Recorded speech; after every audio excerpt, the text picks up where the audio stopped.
Es radio. Son las 2 de la tarde, es la 1 en Canarias. Servicios informativos.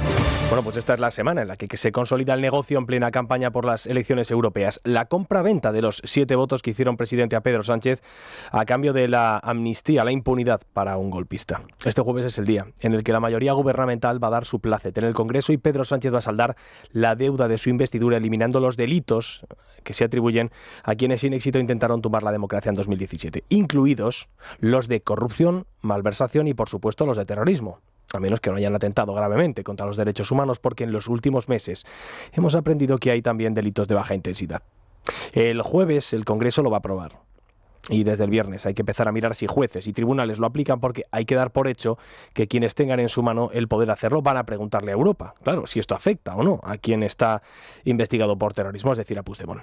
De manera que esta semana Pedro Sánchez culmina su particular proceso, con el que ha intoxicado de medias verdades, mentiras y por supuesto bulos, además de fake news, a la población española para ir avanzando como ha podido año a año en su proyecto personal de poder. Explicó Pedro Sánchez que los responsables cumplirían íntegra la sentencia del golpe y empezó indultándolos después de negar que fuera a hacerlo. Eliminó el delito de sedición divulgando 2 bulos, uno que decía que había que acompasar nuestro código penal a Europa y otro diciendo que haciéndolo nos podían enviar a Puigdemont desde Bélgica más fácilmente.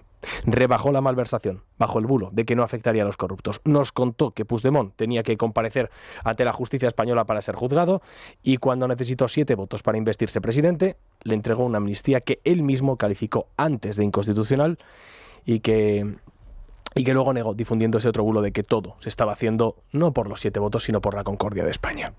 Y desde las elecciones generales, el gobierno volvió a difundir el bulo de que en la amnistía no entraría la malversación, y terminó entrando, que no entraría la corrupción política, que también terminó entrando, y que no entraría el terrorismo, y por supuesto entró como todo lo anterior. Puigdemont vio como el gobierno iba pasando poco a poco por el aro de todas las reformas que fue exigiendo. Conviene recordar todo esto, y es preceptivo hacerlo. Entre otras cosas porque el presidente del gobierno no deja de repetirnos lo importante que es, sobre todo a la hora de ir a las urnas, la lucha contra la desinformación y los bulos. Por lo demás, pues este presidente que apuesta por el entendimiento, la paz y la concordia, por el diálogo, la pacificación o la amistad, está decidido a cuidar al máximo sus relaciones con gobiernos extranjeros, por ejemplo, con Israel. Ni podemos tampoco prescindir de lo que está pasando en Gaza, que es un auténtico genocidio. Esta es la ministra de Defensa, Margarita Robles, este fin de semana cultivando la concordia de la que tanto habla su jefe. La semana pasada terminamos el viernes con Yolanda explicando que cuando ella dice desde el río hasta el mar, en realidad está hablando de los 2 estados. De modo que cuando la ministra Margarita Robles dice que esto es un genocidio, pues igual viene en unas horas a explicarnos a todos que en realidad se refería a una pelea de una comunidad de vecinos. A ver, esto del genocidio no lo dicen ni Pedro Sánchez ni tampoco el ministro Álvarez, y será por algo. Álvarez no habla de detener ningún genocidio, sino que únicamente se limita a hablar de una ofensiva de lo de Gaza. Israel tiene que detener su ofensiva en Rafah, de la misma forma y con la misma contundencia que condenamos el lanzamiento de cohetes por parte de Hamás hacia Israel. Pues así estamos.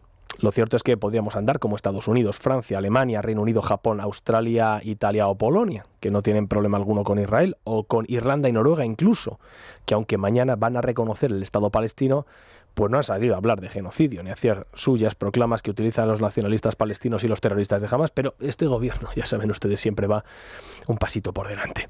La respuesta de Israel ha sido decir que va a hacer daño a los que hagan daño, recalcando también que los tiempos de la Inquisición han terminado. Álvarez ha respondido que no van a caer en ninguna provocación, porque aquí ya saben ustedes que quienes provocan siempre son otros.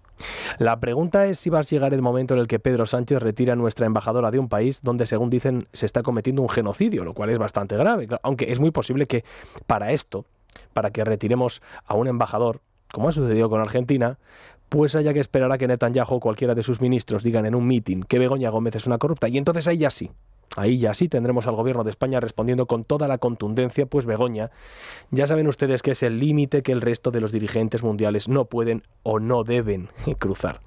Pero lo que hoy importa no son las relaciones de España con Israel, sino con Ucrania, que para eso nos está visitando, Volodymyr Zelensky.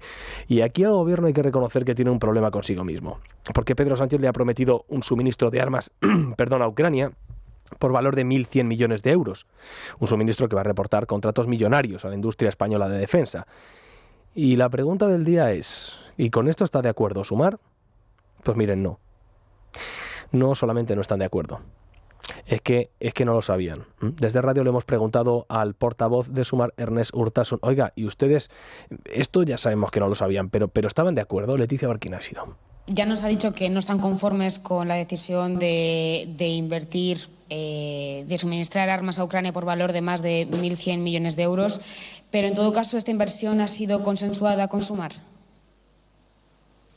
Ustedes saben que la política de defensa y la política exterior competen al Partido Socialista. Son competencias del Partido Socialista. Es el Partido Socialista el que debe responder por las cuestiones que se hacen. Nosotros, evidentemente, tratamos de influir esta posición y, de hecho, como ustedes saben, el reconocimiento del Estado Palestina, que es uno de los grandes logros en política exterior esta vez, fue introducido en el acuerdo de gobierno por parte nuestro. Pero sobre el acuerdo concreto, el pasado 16 de abril ya manifestamos nuestra disconformidad por la falta de transparencia. Parece de recibo que se aprobara esto en el Consejo de Ministros sin tan siquiera saber cuál era el destino de las armas. Y por eso insisto, en cuestiones tan importantes, estas cuestiones deben debatirse en el Congreso de los Diputados e instamos al Partido Socialista a llevar este debate al Congreso. Pues ni lo sabían ni están de acuerdo. Por supuesto, el Partido Socialista no lo va a llevar al Congreso de los Diputados. Tanto que han investigado si había algún arma en las bodegas de muchos de los barcos que recalaban en puertos españoles y resulta que esto se les ha escapado. La política exterior, esto no lo saben en Sumar, pero no es cosa del Congreso, lo cual es grave. No es cosa tampoco del Partido Socialista, ni siquiera es cosa del Consejo de Ministros. La política exterior es cosa de Pedro Sánchez y de nadie más. Es noticia. Con Juan Pablo Polvorinos.